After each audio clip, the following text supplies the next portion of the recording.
അപ്പോൾ ഞങ്ങൾ എന്താ പറയുക എണീറ്റ് ഇവിടെ ചായയും കുടിച്ച് നിൽക്കണേ ഉള്ളൂ. അപ്പോൾ അവർ ഞങ്ങളോട് പറയുകയാണ് നിങ്ങൾ വരാറുണ്ട് എന്നാന്നൊക്കെ ചോദിക്കാൻ കേട്ടോ.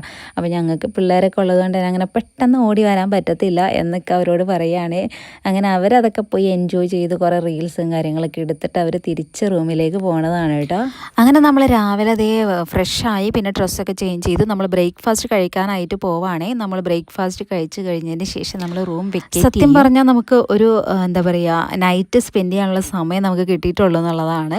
പക്ഷേ ഒരു 2-3 ദിവസമൊക്കെ സ്പെൻഡ് ചെയ്യണം കേട്ടോ. അത്രയും രസമാണ്. എനിക്ക് ഭയങ്കര ഇഷ്ടപ്പെട്ടു കേട്ടോ. ഒരു 2-3 ദിവസമൊക്കെ സ്പെൻഡ് ചെയ്താലോ എന്താ പറയുക നിൽക്കാൻ തോന്നുവാന്നൊക്കെ ഞാൻ ഇക്കാനോട് പറഞ്ഞേ. അപ്പോൾ ഇക്ക പറയുകയാണ് അന്നേരം 3 ദിവസം കഴിഞ്ഞ് പിന്നെ നമ്മൾ ഇവിടുന്ന് പോകുമ്പോഴേക്കും എന്തെങ്കിലും ലോണോ കാര്യങ്ങളോ എടുത്ത് ഇത് വെക്കേറ്റ് ചെയ്യേണ്ടി വരും, അടയ്ക്കേണ്ടി വരും കേട്ടോ എന്ന് പറഞ്ഞു.